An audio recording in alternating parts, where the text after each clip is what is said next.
didn't see you come in. Have a seat. Yeah, just playing the new fretless bass that I got. Been playing it for a couple of weeks now, maybe just a little over a week. But it's made by a brand I've never heard before, Tario. Tario. You can see it right there on the headstock.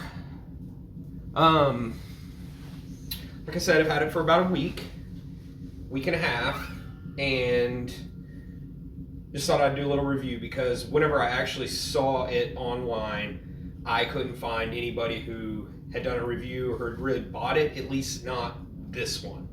I did see a 4-string guy out there had done a review on a Tario based 4-string, but if I remember right, it wasn't even a fretless. So I thought I'd put a little bit of info out there for you because I went ahead and just took a chance with it.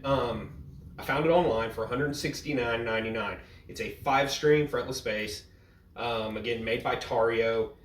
It's nothing too advanced. It has 2 volume knobs, 1 for each pickup, and it has 2 tone knobs, 1 for each pickup.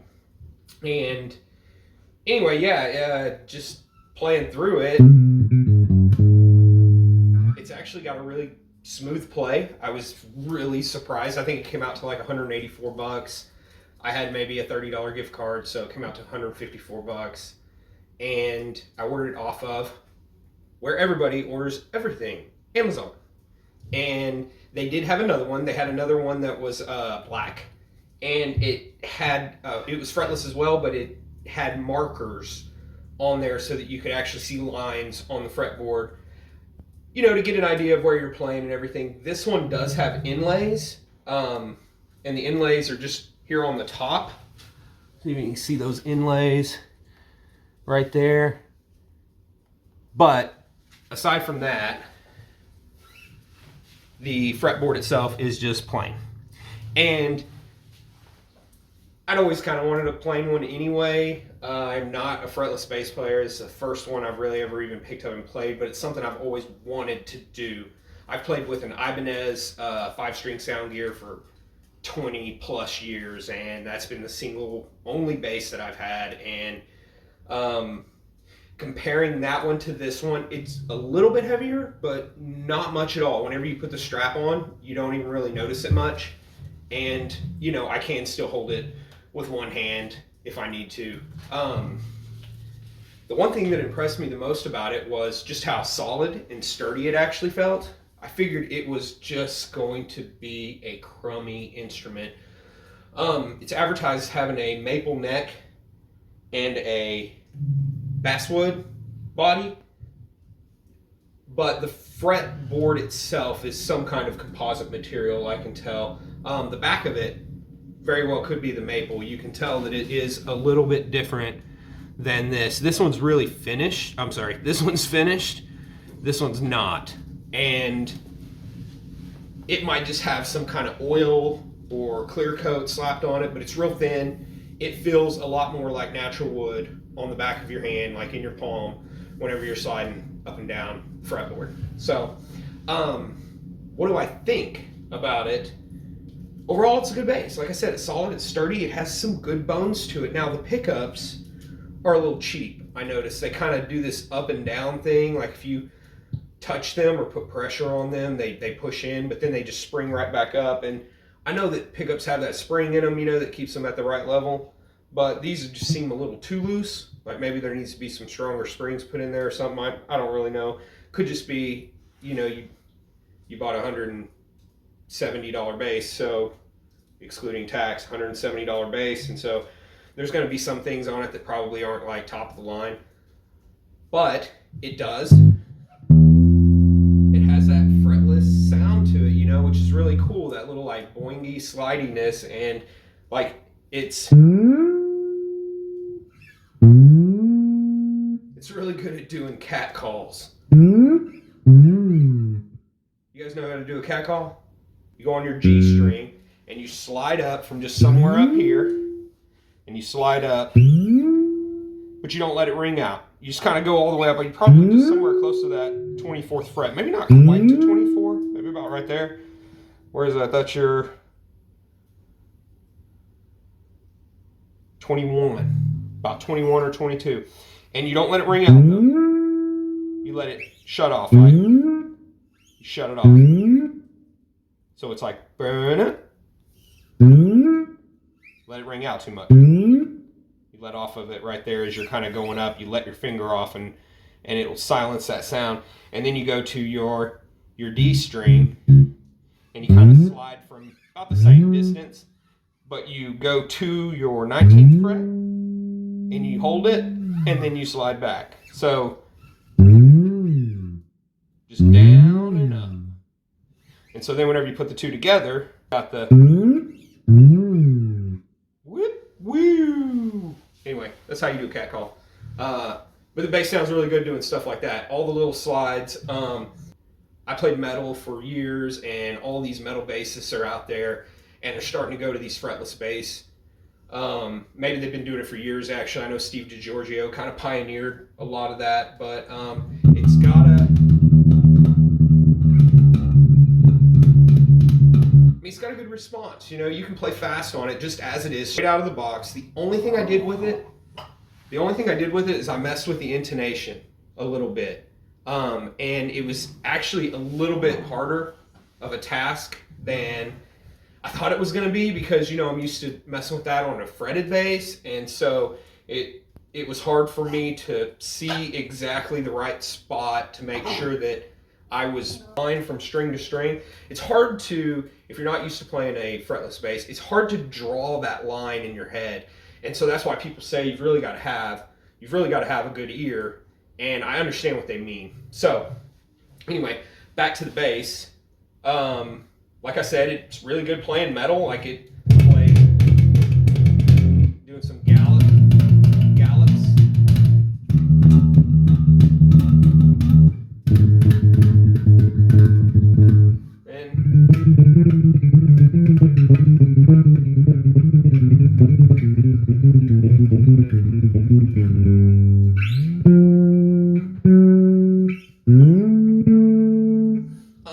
It's good bends. It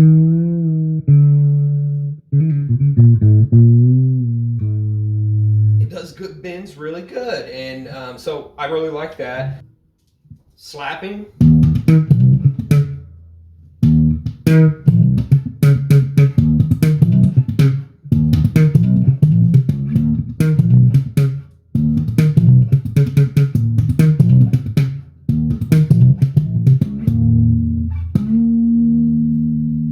Not bad. Not too bad. Like I said, I'm not a fretless player yet, so if you hear me do some sharps or flats, bear with me. I'm trying to get there.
Anyway, I mean, it's got a groovy, cool little sound, and it really fits with any style.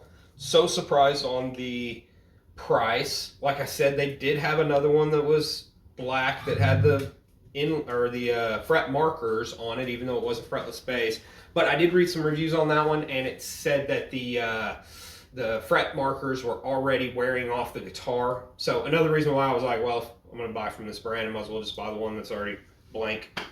Yeah, I think anybody should give it a check out. You know, if you really want to learn how to play fretless bass, or you maybe even know and you just don't have the money, because Basses are pretty expensive, and fretless basses are really expensive. I feel like it's really hard to, I don't know, find good quality stuff for an affordable price. And but on the other hand, there's some really cheap stuff out there, and cheap doesn't always mean the quality, but there's some inexpensive things out there that just makes sense for somebody who just loves to play. And one thing again is the pickups aren't, the best, but that's okay. You could probably slap some better pickups in. At another time, you get a couple $100 extra. You could go pay the guitar store to do it. One last thing is the neck is attached really well, even though the two woods are different woods. There's not really much of a gap in between where the neck connects to the body. And so that's real good. It's a good, tight, snug fit. The neck looks straight. That's another important thing. The bass I play with all the time, it's an Ibanez. I had to send it back to Ibanez after I first bought it. Again, this was like 25 years ago. But I had to send it back to them because the neck was crooked and I couldn't get the truss rod to adjust out any buzzes. And I even had other people look at it. I had music stores look at it and stuff. And so the music store that I bought it from, they helped me get in contact with Ibanez, and we got it sent back and had a whole new neck put on it. So anyways, maybe because it's fretless, maybe because I'm not smart enough to figure that out, but it feels like it's a good straight neck. It feels like it's got good sound. It's got good fretless boing sounds to it, and I feel like you could play slap.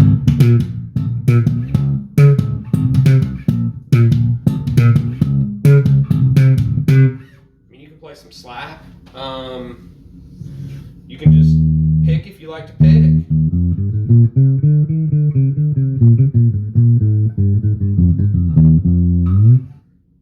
And try to figure out how to play those scales without those frets there, which is easier said than done. But it's really good for your ear, and I recommend any bassists out there, you should be owning one. It's kind of like if you own a truck, you should own a 4-wheel drive truck. Well, if you play bass, you should probably have a fretless and a non-fretless, and then you can do all sorts of fun stuff with it. But overall, really, really good bass, and especially for the money, if you have to spend a couple $100, it would be to replace maybe some of your electronics here, just to give you some better response and better sound. But I'm playing through a Spark 40 amp on the bass setting, just basic bass setting. I don't try to get too fancy with it. And that's the sound I'm getting, and I'm sure if I took away some of that tone and